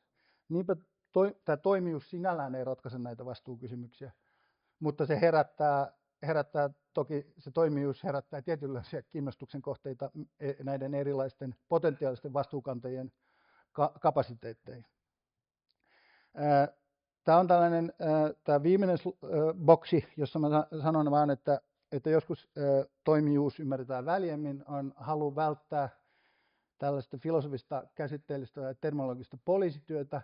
Mun puolesta toimijuuskäsitettä saa käyttää kemiassa ja ihan missä tahansa tieteessä ihan eri tavalla kuin me käytetään sitä esimerkiksi metaetiikassa, ja siitä ei seuraa ongelmia niin kauan kuin me ollaan tarpeeksi selviä ja selkeitä siinä, mitä me tarkoitetaan toimijuudella ja sen vaateilla missäkin kontekstissa. Koitan välttää sellaista filosofista asennetta, jossa me filosofit mukaan tiedettäisiin, miten asiat oikeasti on, tai että me tiedettäisiin jotenkin paremmin, tai meillä olisi erityinen oikeus sanoa, miten saa puhua. Mutta ehkä täsmällisyyden vaatimus on ihan järkevä kaikkien kannalta. No, tekoäly- ja robotteihin liittyvät keskeiset vastuukysymykset on ne, mitä tässä jo vähän on kosketeltukin. Et mikä nyt olisi niin kuin yhteiskunnallisesti järkevin, yhteiskunnallisen toiminnan ja keskustelun kannalta järkevä ja eettisesti korrekti tapa ymmärtää vastuu liittyen tekoälyyn ja robotteihin? No, se on sellainen kysymys, johon me yritän tarjota teille pienen kevyen vastausyrityksen. 2 sellaista keskeistä keskusteluteemaa ja suuntaa robotteja ja tekoälyä koskevissa keskusteluissa ja filosofisissa keskusteluissa, teknologian filosofian keskustelussa on ollut vastuulliset tekoälytoimijat, eli nyt ne robotit tai autonomiset ohjelmat tai LLM:t, joille potentiaalisesti voitaisiin ajatella niiden autonomisen kykyjen ja toiminnan vuoksi attribuoida vastuuta, ja taas toisaalta se selvästi niin kuin ihmisorientoitunut yhteiskunnallinen vastuu siitä, kuinka meidän tulisi toimia tällaisten olioiden kehittämisen ja yhteiskuntaan implementoimisen suhteen. Ja nyt alkaa se niin kuin jää ohenee mun alla, kun mä siirryn tähän argumenttiin. Mä osaan ennakoida tiettyjä teidän kritiikkejä, mutta mä odotan mielenkiinnolla, tuleeko uusia. Mutta joka tapauksessa Raul Huxley ja minä väitetään, että vain tämä jälkimmäinen vastuu on järkevä ja filosofisesti kestävä ja yhteiskunnallisesti merkittävä. Toisin sanoen tämä ajatus tällaisen vastuullisista roboteista tai tekoälystä johtaa keskustelua harhaan, ja se on metafyysisesti kestämätön. Ja nyt mä yritän kertoa, minkä takia. Lähtökohtaan liittyy siihen toimijuushommaan, ja aika yleinen argumenttirakenne on seuraavan kaltainen, että robottien tai autonomisesti toimivien tekoälyohjelmien ja järjestelmien suhde vastuuseen, me lähdetään siitä, että me kaikki suunnilleen ollaan sitä mieltä, että ainakin suurin osa tai ainakin jotkut täysi-ikäiset ihmisyksilöt on kelpoisia kantamaan moraalista vastuuta. Ja monet ajattelee, että robotit ei ja tekoäly ei. Seuraava kysymys on tietenkin, että minkä takia. Ja sitten pitäisi pystyä vastaamaan, että mikä se ominaisuus on, joka meidät erottaa niin, että me olemme, mutta tekoäly ei. Sitten argumentoidaan niin, että meillä on intentionaalisuutta tai meillä on tietoisuutta, meillä on itsereflektiota tai tunteita tai jotain tällaista. Ja se on se kapasiteetti, joka tekee meistä vastuullisia, ja se nimenomaan puuttuu robotilta ja tekoälyltä. Aina kun tällainen argumentti esiintyy kirjallisuudessa, niin en ole löytänyt sellaista versiota, paitsi sen, minkä mä tulen kohta esittämään, jossa insinöörit ja teknologian kehittäjät ei vastaisi, että kyllä tämän voi ohjelmoida. Se ei ehkä nyt, mutta kohta. Niin että kyllä se X toteutuu robotille ja tekoälylle. Toisin sanoen se argumentti ikään kuin ammutaan alas sillä, että että kyllä se voidaan ohjelmoida sellaiset ominaisuudet, joita me luultiin, että on nimenomaan sen erontekijöitä meidän vastuunkantokyvyn kannalta. No, edelleen tämä liittyy toimijuuteen ja vähän siihen, mitä mä sanoin aikaisemmin, että pelkkä kyky intentionaaliseen toimintaan ei näyttäisi riittävän, vaan me tarvitaan vähän vahvempi toimijanäkemys, jotta voidaan puhua moraalisen vastuun kantamisesta sellaisessa merkityksessä, kun mä uskon, että meistä suurin osa sen suunnilleen ymmärrää. Ja Philip Pettit on esittänyt muotoilun ehdot, jotka on aika yleisiä, ja mä luulen, että aika monen teoreetikon hyväksymiä, että arvorelevanssi eli toimija on autonominen agentti, joka kohtaa arvorelementtejä valintoja, joihin liittyy mahdollisuus tehdä hyvää tai pahaa tai väärin tai oikein. Edelleen tällä toimijalla tulee olla kyky ymmärtää ja pääsy evidenssiin, ymmärtää näiden toimintavaihtoehtojen suhteellinen arvo, eli kyky normatiiviseen arviointiin, eli kyky ymmärtää perusteita, eli olla sensitiivinen moraalisille perusteille, jos sanoo sen toisella kielellä. Edelleen toki tarvitaan intentionaalinen kyky toteuttaa näiden arvoarvostelmien mukainen toiminta, eli tekemään perusteiden mukaisia valintoja ja toimia. Ja tässä tulee se lyhyt argumentti, jota olemme esittäneet Raul Huxleyn kanssa Monistissa julkaistussa artikkelissa hybrideistä toimijoista ja moraalisesta vastuusta, joka on herättänyt jonkin verran huomiota tai kiinnostusta. Ja olen tätä esittänyt ympäri maailmaa, tätä argumenttia, ja saanut aika paljon kritiikkiä. On jotkut siitä tykännyt. Mutta siis lyhyesti, jotta me päästään sinne loppuvaiheeseen myöskin, koska tämän on tarkoitus sulkea yksi haara, eli tämän on tarkoitus olla argumentti sitä vastaan, että meidän ei kannata kulkea sitä polkua, että lähtisimme toivomaan, että robotit tai tekoälytoimijat kantavat vastuuta. Ja ajatus on se, että moraalinen vastuu edellyttää autonomia, autonomia edellyttää kykyä autenttisiin omiin motivoiviin tiloihin. Ja tämä perustuu Alfred Mellen historiasensitiiviseen näkemykseen autonomiasta, joka tarkoittaa sitä, että vain sellaiset oliot, joilla on tietyn tyyppinen historia, tai itse asiassa, että niiltä puuttuu tietyn tyyppinen historia, koska tämän argumentin oikea kohde on aikoinaan, kun Al Mealy on sen esittänyt, on ollut tällainen manipulaatioargumentti, joka on tällaista kompatibilistista vapaatahtonäkemystä vastaan esitetty, eli sellainen ajatus, että kompatibilismi sallii manipulaatio. No, tässä on ajatuksena se, että tietyn tyyppisen historian puute, eli tällaisen manipulatiivisen historian puute on autonomian edellytys. Plus autenttisuuden edellytys on se, että ne tilat, joita meillä on motivoivia mentaalisia tiloja, on sellaisia, että me voidaan niitä puntaroida ja me voidaan niitä muuttaa ja päästä niistä eroon. Jos meillä on niin kompulsiivisia mentaalisia tiloja, niin me emme ole välttämättä autonomisia, koska me emme vaan voi tehdä mitään muuta. Tietyn tyyppinen ahtaan paikan kammo voi olla sellainen, tai torikammo voi olla sellainen kompulsiivinen tila, joka syö autonomista päätöksentekoa tässä merkityksessä.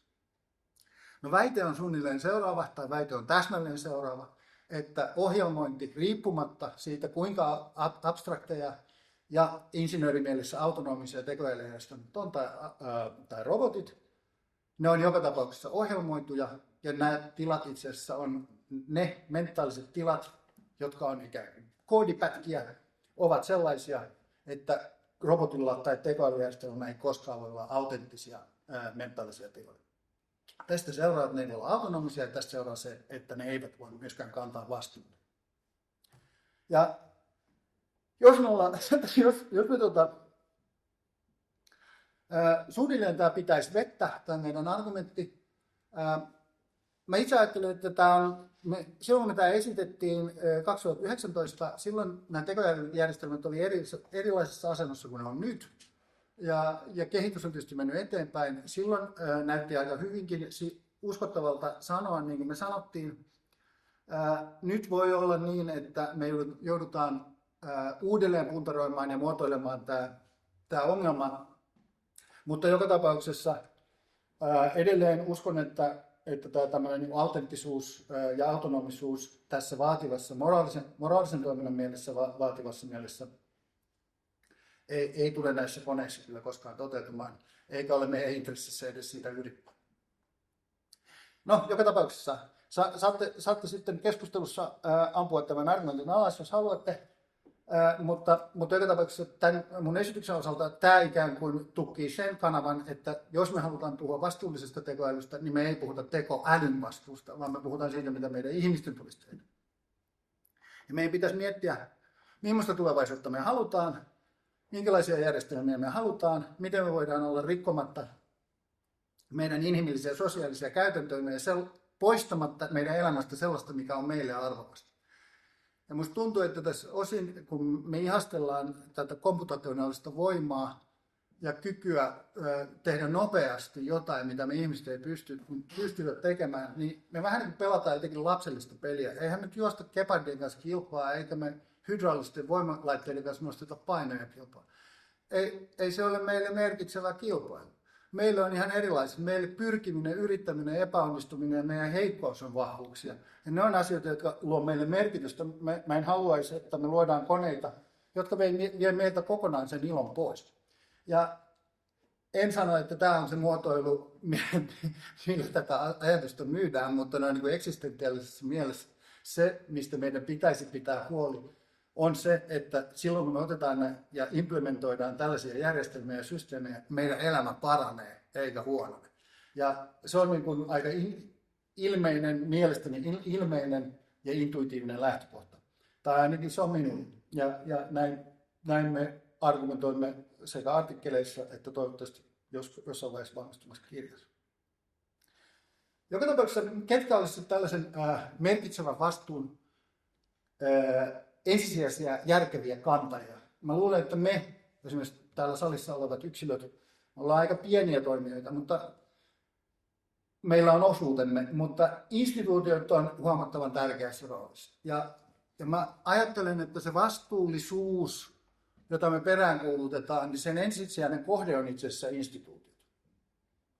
Ja meidän pitäisi ymmärtää, miten sellainen relevantti vastuu toteutuu institutionaalisissa konteksteissa, joissa sitten tehdään päätöksiä siitä, minkälaisia ohjelmia tuotetaan tai ostetaan tai implementoidaan ja omaksutaan. Tässä on pieni tällainen sosiaaliontologinen ekskursio siitä, miten instituutioita voidaan ymmärtää. Eli voidaan ajatella, että instituutiot tällaisessa organisaatiomielessä ne koostuu toimijoista, jotka realisoi ja ylläpitää ja luo tietyn tyyppisen institutionaalisen tai sosiaalisen rakenteen, joka on niin systemaattinen, jossa on keskinäissuhteiden avulla määriteltyjä aikaindeksoituja statusrooleja, joiden avulla toteutetaan kollektiivisia tekoja. No, suomeksi sanottuna tämä on aika yksinkertainen asia. Meillä on järjestelmiä, joita me ihmiset ylläpidämme, kuten esimerkiksi, että tietyn tyyppiset opinnot suorittaneet ihmiset on tohtoreita ja tietyn tyyppiset opinnot suorittaneet ja tehtäviä tehneet ihmiset, niistä tulee haun perusteella professoreja. Sitten kun ne on professoreja, niillä on tietyn tyyppinen statusrooli ja me uskotaan, että niillä on kyky tehdä tietynlaisia asioita, koska niillä on tämä status. Tällaista statusta niillä ei tietenkään luonnollisten ominaisuuksiensa perusteella ole, vaan se on kollektiivisesti heille annettu ominaisuus, mutta se on tämä aikaindeksoitu statusrooli. Eli professorihan voi vaihtua, mutta se status säilyy ja sen statukseen liittyvät velvollisuudet ja vastuut säilyy. Ja se on totta kai instituutioiden ja pysyväisluonteisten korporaatioiden ymmärtämisen kannalta olennaisen tärkeää, että jäsenet voi vaihtua, mutta se kollektiiviseksi identifioitu toimija niin säilyttää identiteettinsä tiettyyn määrään asti. Meidän väite siis, kuten sanoin, on se, että on ehkä keskeistä tarkastella, että se peräänkuulutettu vastuullinen toimija on jonkin sortin instituutio. Me ollaan ajateltu seurata meidän australialaiskaveria Seamus Milleria tällaisen niin normatiivisen instituutionäkemyksen perusteella, että instituutioilla on tietyn tyyppisiä tehtäviä, esimerkiksi terveydenhuollolla, yliopistoilla, oikeusjärjestyksellä, tuomioistuimilla, tämän tyyppisillä instituutioilla näyttäisi olevan jonkinlaisia normatiivisia tehtäviä, joita ne voi toteuttaa paremmin tai huonommin. Näistä seuraa tällaisia konstitutiivisia sääntöjä sille rakenteelle, jossa on sitten sen kaltaisia toimijoita kuin oikeuden tuomareita tai yliopistolla professoreita. Ja näiden kautta tällaisten rakenteiden kautta nämä instituutiot toimii, kun ne yksilöt toteuttaa niitä tehtäviä, joita tämä normatiivinen rakenne heille attribuoi. Jotta me voitaisiin ymmärtää vastuullista tekoälysä, meillä pitäisi olla teoria siitä, millaista institutionaalinen toimijuus vastuullisena toimina on. No, se on lähtökohtaisesti sitä, että ne ottaa velvollisuutensa vakavasti. Ja tässä tarvitaan eteenpäin katsovaa vastuuta ja taaksepäin katsovaa vastuuta. Se on meidän väite. Siis tarvitaan sitä, että meillä on yksilöitä näissä instituutioissa, joiden tehtävät on sillä tavalla rakentuneita ja määräytyneitä näiden roolivastuuden kautta, että niiden on pakko ottaa moraaliset konsideraatiot huomioon. Ja jos ne ei sitä tee, tulee olla läpinäkyviä vastuujärjestelmiä, jotka on taaksepäin katsovia. Niin, että ne, jotka tekee väärin, niin niitä voidaan pitää vastuussa. Ja tämä on niin rakenteeltaan melko yksinkertainen asia sanoa, mutta toki yhteiskunnallisesti himpun verran vaikeampi toteuttaa. Tässä on sama asia sanottu, joka tällaisella kuvaillustraatiolla, että vastuuta menee kahteen suuntaan. Eteenpäin katsovan vastuun ydinidea on se, että pidetään huoli siitä, että jotain, mikä on oikein, tapahtuu. Ja taaksepäin katsova vastuu on sitten totta kai niin kuin moite- ja korvausvastuuallokaatiot, johon vaikuttaa tietenkin myöskin nämä insentiivirakenteet. Asia monimutkaistuu, kun me hyväksytään tämä, jonka me hyväksymme Raulin kanssa ja aika monet muutkin, että kun me suunnitellaan niin sanotun institutionaalisen designin kautta institutionaalisia toimijoita, meidän pitää ottaa huomioon, mistä meidän mielestäni on aika paljon evidenssiä, noin niin varmaan jokaisella, noin arkielämänkin kautta tai ainakin lehtien sivujen kautta, että ehkä kaikkiin tai moneenkaan ihmisyksilöön ei kannata luottaa siinä mielessä, että me kaikki automaattisesti olemme moraalisia ja hyväntahtoisia tai edes usein kovin rationaalisia. Toisaalta meidän ei ainakaan kannata rakentaa meidän instituutioita sen oletuksen perään, että sen varaan, että tokihan kaikki me olemme moraalisia ja tahdomme toisillemme vain hyvä. Joten meidän pitää ajatella niin, että se on jotenkin rakenteellisen tason asia, mutta meidän pitäisi jotenkin yhteensovittaa tämä, että ne instituutiot voi toteuttaa, eksekutoida mitään toimia vain pelkästään näiden ihmisyksilöiden kautta. Tämä on sivujuonne. Tämä on filosofisesti ehkä jonkun verran kiinnostavaa. Tämä on Geoffrey Sir McCordin ajatus, mitä oikeastaan David Hume ajatteli etiikasta ja moraalista. Mä vaan sanon sen nopeasti. Se ajatus oli se, että toiset väittävät, että Hume oli konsekventalisti, toiset ajattelee, että hän oli jonkinlainen kontraktariaani. Ja Geoffrey Sir McCord väittää, että hän oli itse asiassa tämmöinen Bauhaus-teoreetikko, jonka ydinajatus olisi, joka on tässä äärimmäisen huonolla suomella, anteeksi, huono suomennos minulta, mutta ajatus oli se, että tietyn tyyppiset kollektiivista etua edistävät toimet on sellaisia, että meillä on moraalinen vaade tehdä sellaisia tekoja. Yhteisen edun edistäminen on asia, mitä moraali meiltä vaatii. No, tämä on meidän kannalta hyvin kätevää tämän meidän instituutionäkemyksen kannalta, koska näin niistä institutionaalisesti rakenteisiin ja roolivastuisiin liittyvistä tehtävistä, jotka edistää jotain yhteiskunnallista hyvää, itse asiassa tulee samaa hintaa moraalista, jos me hyväksytään tällainen Bauhausilainen tulkinta Humesta esimerkiksi. Mutta sillä ei ole ehkä niin paljon vaikutusta tämän yleislinjan kannalta. Keskeistä ajatus tässä meidän instituutioiden toimijuusajatuksessa on se, että meidän pitää rakentaa meidän institutionaaliseen rakenteeseen sellainen elementti, joka pakottaa sen instituution puolesta ne, jotka tekee niitä tekoja, jotka attribuoidaan sille instituutiolle niin, että ne ottaa niissä päätöksenteossa moraaliset perusteet huomioon. Eli ovat dynaamisesti, jatkuvasti moraaliset perusteet sensitiivisiä. Tämä on ydinajatus siinä, mitä me tarkoitetaan meidän näkemyksessä siitä, mitä vastuullinen tekoäly on. Se on sellaista, että sen suunnittelusta, toteuttamisesta ja implementoinnista vastaa tämän tyyppiset institutionaaliset toimijat. Mä katson kelloa hieman huolestuneena ja panen hieman lisää vauhtia. Tämän taustalla tämä edellyttää toki regulaatiota, mutta tämä edellyttää tämän tyyppisen eettisen argumentin, jonka mä nyt olen tässä nopeasti läpijuossut. Eli se regulaation tulisi noudattaa tällaista moraalista vaadetta, jonka me ollaan esitetty, ja sen lisäksi jättää tilaa, se regulaatio jättää tietenkin tilaa sitten siellä tällaiselle pehmeälle etiikalle, joka on niin kuin lain puitteissa ja sisällä tapahtuvaa harkintaa toiminnasta, joka on lain mukaista, mutta laki voi sallia monennäköisiä tekoja, ja näiden lain sallimien vaihtojen kesken me voidaan vielä suorittaa eettistä punnintaa. Tämä on tällainen yhteiskunnallinen provokaatioslaidi, johon meidän ei tarvitse ehkä tässä nyt erityisesti jumiutua, mutta mä haluan tämän kuitenkin ottaa esiin, koska aivan keskeinen keskustelun aihe tuntuu olevan myös Euroopassa tällä hetkellä ja yhä lisääntyvässä määrin, koska maailman taloudellinen ja poliittinen tilanne mikä on, niin vielä pari vuotta sitten mä joka vuosi käyn sellaisen yhden akateemisen johtamisen kurssin ihmisten kanssa Brysselissä. Ja aina viime vuoteen asti on puhuttu paljon etiikasta, regulaatiosta. Tällä hetkellä puhutaan turvallisuudesta ja kompetitiivisuudesta. Ja yksi argumentti regulaatiota vastaan on, että se kahlitsee innovaatioita ja hidastaa kehitystä. Pitäisikö reguloida ja miten pitäisi reguloida? Toimiiko itsesääntely?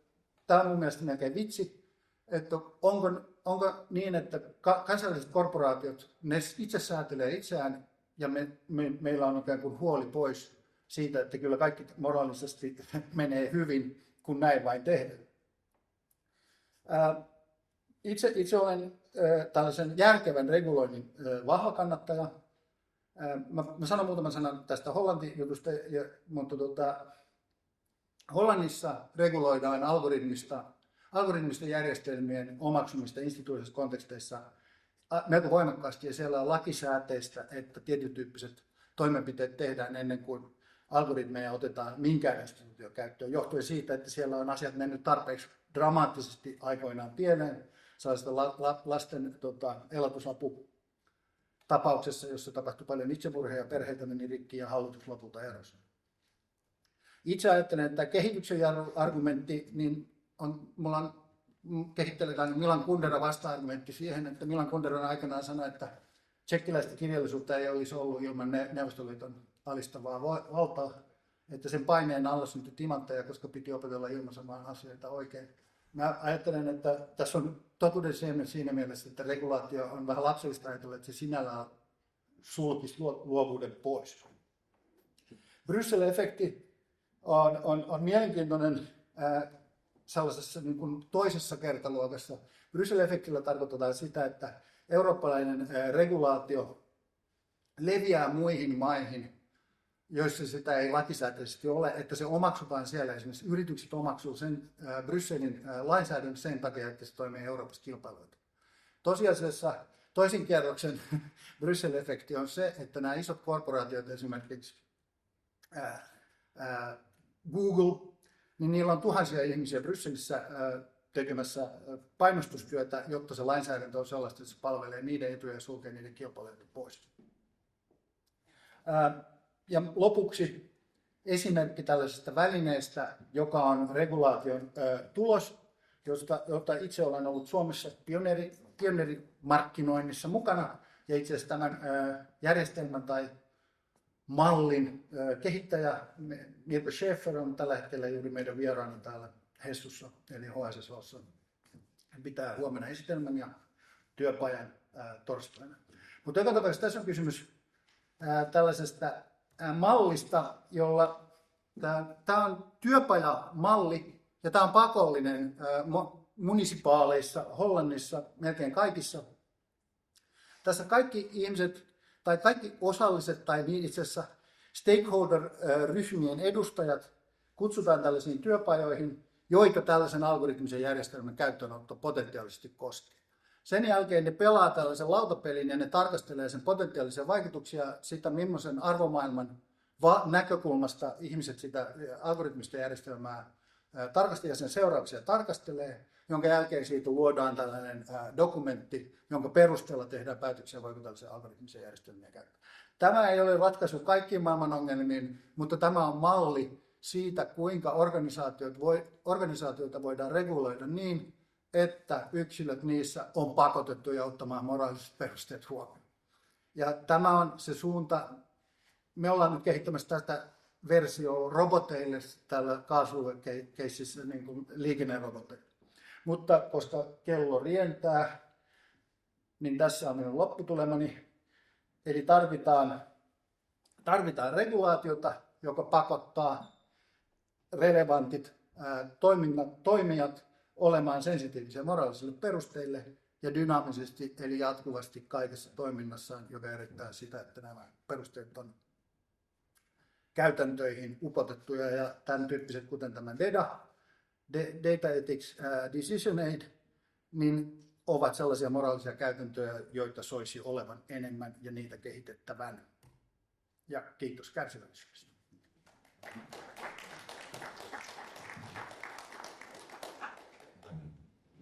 Kiitos Pekka Riihimäeltä esityksestä. Ja on tässä muutama minuutti vielä aikaa. Eli kysymykseen.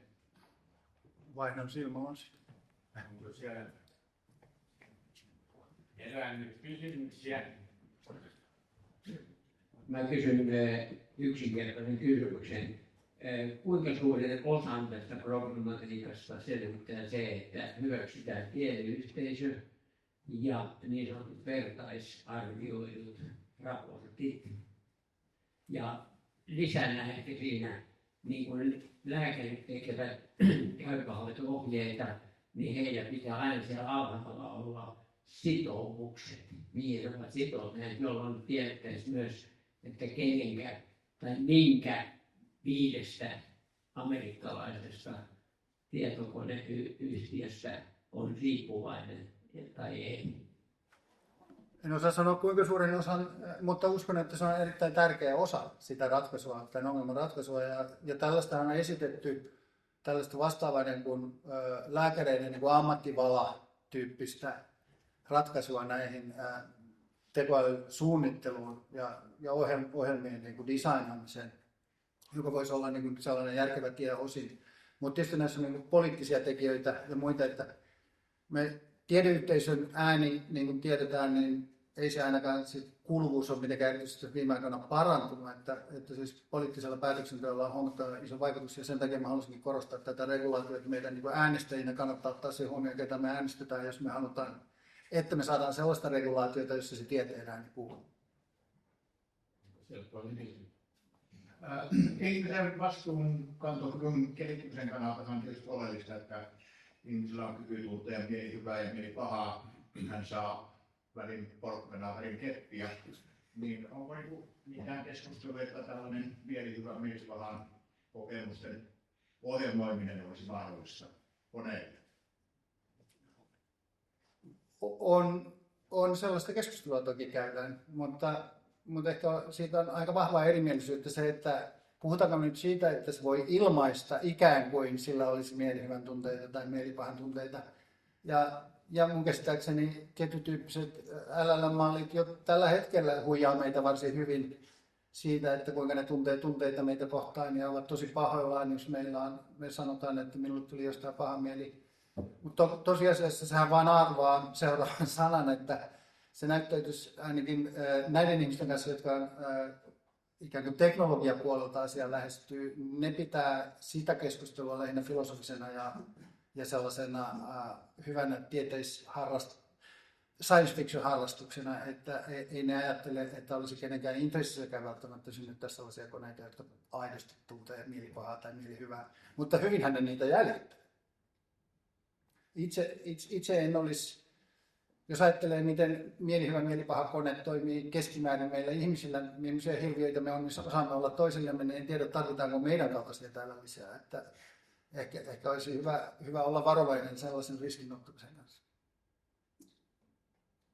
Kyllähän Ovelia tunneasioissakin pystyvät tuottamaan kauniin näköistä taidetta, mutta mikä se on se todellinen niin kuin ilmaisun merkitys, ja sehän on ihan massimista vaan. Sitä se on. Se on ennustamista ja sen heijastelemista, mitä me olemme tehneet oikeastaan. Koska se opetusmatka. Kiinalaiset halpafirmatkin ennustaa etukäteen, mitä ihmiset tykkää, niin sehän on sitten ihan kuitenkin huijausta periaatteessa. No kyllä, näin voi sanoa. Siellä Vai mikä kysymyksiä on? Ja Esa. Mun nimeni on Esa Soini ja olen koulutuksestani insinööri. 55 vuotta on terveydenhuollon tietotekniikan parissa puuhastellut tässä ja kiitos oikein paljon erittäin mielenkiintoista ajatuksia herättävästä, kattavasta ja hyvin esitetystä esityksestä. Tämä on tosiaan erinomainen esitys. Ja mun kommentti on vähän inäämään tässä näin, kun siinä haitoissa siitä, että luonnonvaroja tuhotaan tai ilmastonmuutos tekee. Se on kaikessa teknologiassa, mikä käyttää energiaa. Jos siihen lähdetään, sitä täytyy moottorisaatio ja metsätalouskoneet lakkauttaa ja niin poispäin. Tähän black box-ajatteluun, niin siihen se on tietysti insinöörisesti harmittaa se, että he eivät ymmärrä, mitä tapahtuu siellä näiden kielimalmien tekoälyn sisässä. Mutta se on ihan sama asia ihmisissä.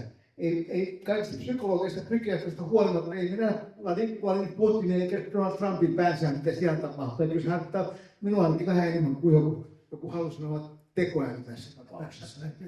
Ei siinä. Sitten on tämä sodakäyntiasia. Se on ihan totta, että tämä auto tekee kamalia asioita. On tehnyt jo. Tämä auto on tekoäly dronisota tässä. Mutta se on vuosisatainen ongelma ollut, että kun varsinkin keksittiin, nehän piti kieltää, kun on niin hirvittävä asia, että ei mitään tule. Mutta kolikon toinen puoli on tietysti se, että jos ne on niin tehokkaita, niin siinä voi tapahtua samoin kuin myrkkykaasujen ja ydinaseiden kohdalla, että ne tekee sodasta niin pelottavaa, että sitä vähemmän harrastetaan. Toivotaan, että se menee siihen.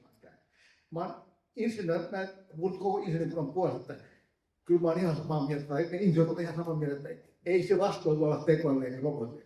Ei missään tapauksessa. Ja mä ymmärrän sellaista insinööriä, joka sanoo, että kyllä se täytyy pystyä siirtämään sen vastuun, mutta ei se ei ole mitenkään voi mahdollista. Kiitos. Kiitos. Vastaisin. Jos mä annan lyhyesti tähän kommenttiin, että olen samaa mieltä, että juuri niin, jos ajatellaan sellaisesta historiallisesta perspektiivistä, niin ne samat argumentit on toistunut. Autot kun tuli, niin ihmisiä kuoli kuin kärpäsiä ennen kuin me opittiin säätelemään leikinnässäännöillä, kuinka niitä autoja käytetään. Mutta tietysti tässä on niin ehkä se yhteiskunnallisessa keskustelussa sen ympäristökysymyksen esiin tuominen ei ole niinkään se, että se olisi jotenkin erityinen, vaan se, että meillä on saman aikaan niin sanottu vihreä siirtymä-argumentti ja samaan aikaan digitalisaatio. Ja väitetään, että ne on helppoja toteuttaa yhtä aikaa. Väite on pikemmin, täsmällisempi väite on se, että tämä ei ole kovin yksinkertaista. Ja sen takia ehkä on hyvä olla unohtamatta sitä, että tässä on tämä ympäristöulottuvuus tässä digitalisaatiossa. Black box-kysymyksestä olen samaa mieltä.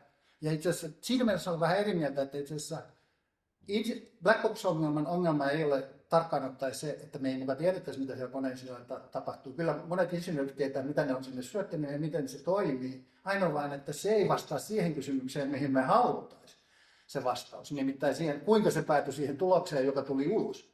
Mutta me kyllä tarkkaan ottaen tiedetään, moni insinööri, joka niitä designaa, niin tietää, kuinka ne koneet toimii. Ja siinä mielessä voisi ajatella, että se on myös insinöörien, ainakin mun tuntemien insinöörien mielestä se ongelma on hieman lohduttomampi kuin vain se, että me ei tiedetä, mitä siellä tapahtuu. Me tosiasiassa tiedetään, me ei vain tiedetä, mitä tulee ulos. Ihmisten kohdalla tietty ennustettavuus ja tietty stimulus-respons-suhde ehkä kuitenkin olemassa. Ja ainakin me leikitään, että me justifioidaan ja kerrotaan meidän perusteita ja me osataan rationalisoida omia toimiamme ehkä jossain määrin eri tavalla kuin tietyn tyyppiset tekoälyohjelmat, mutta totta kai on niin, että toisten mielten ongelmaa ei ole filosofiassa ratkaistu, eikä se, että se esitetään uudelleen, niin se ei sitä ratkaisua lähemmäksi tuo. No niin, Timo Heinonen Samela tässä, ne onkin sitten viimeiset alkaa. No.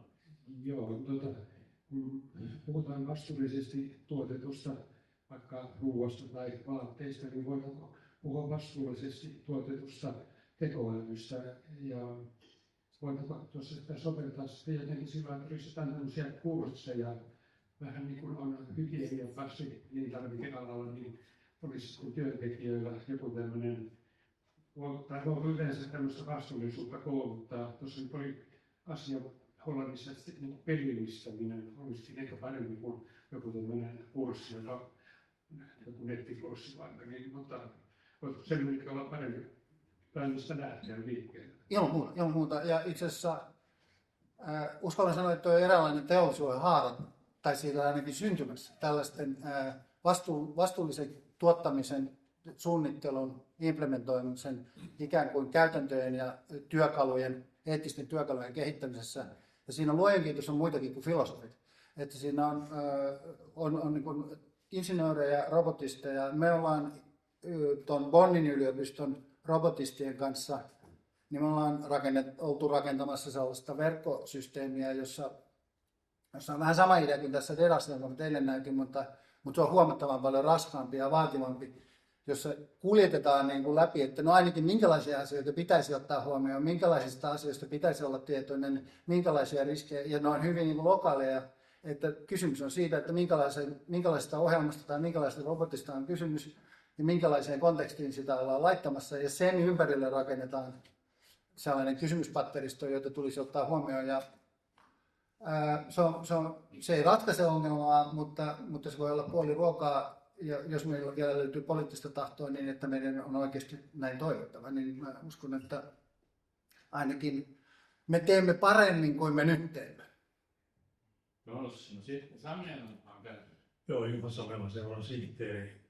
Kiitos loistavasta esitelmästä ja näin fyysikkona voin todeta, että fyysikotkin varmaan ajattelee niin, että vastuun antaminen nykyisille tekoälyjärjestelmille, siitä kehittyy nykyaikainen hölmöläistarina.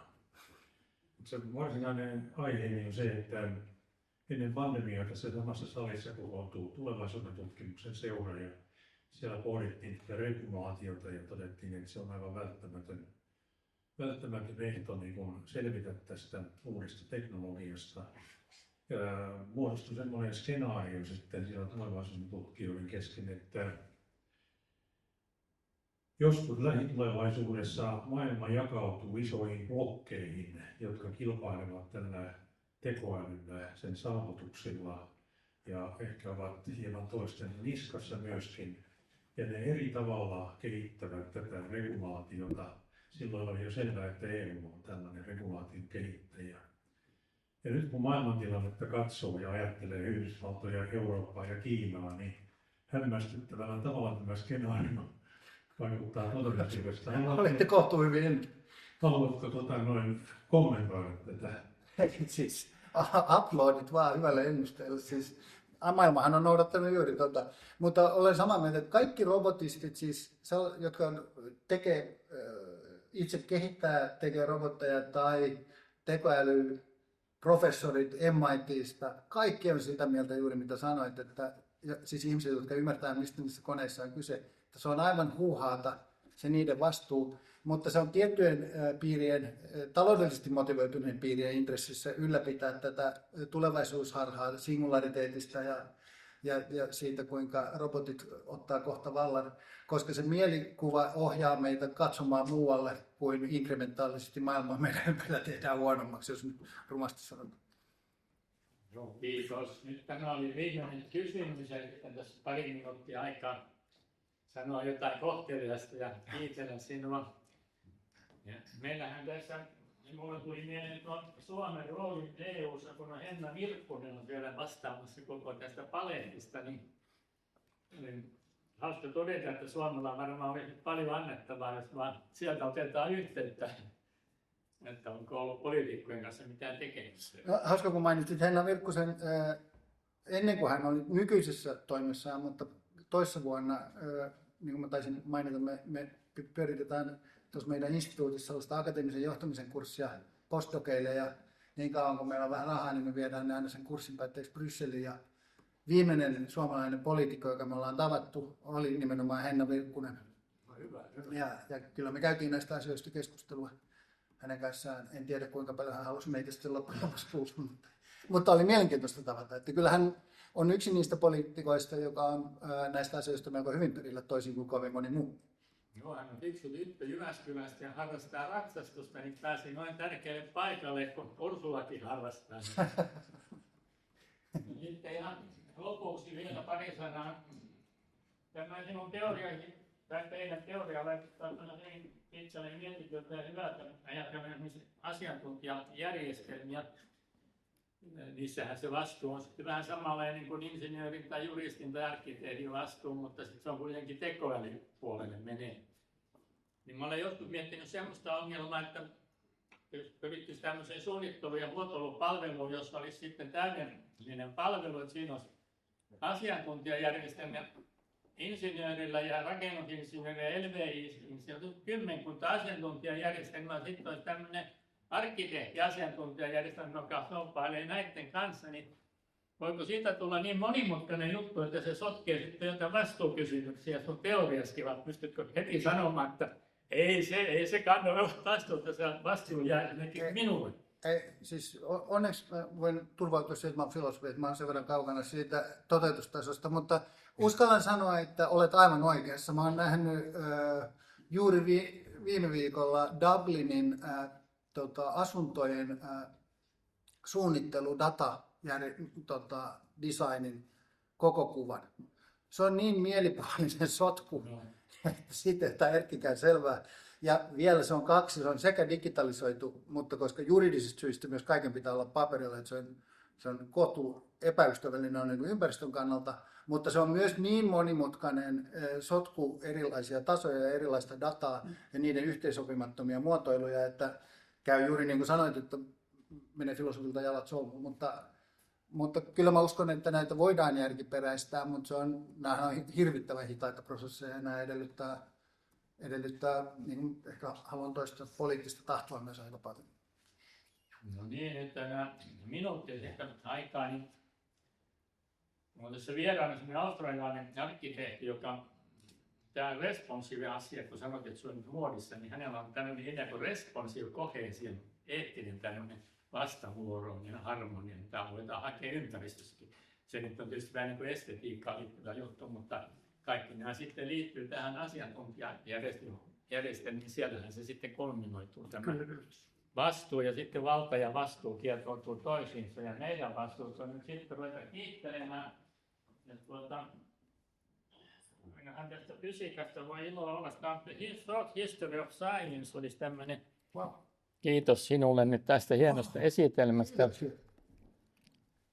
Kiitos. Joo, ja sitten aplodi.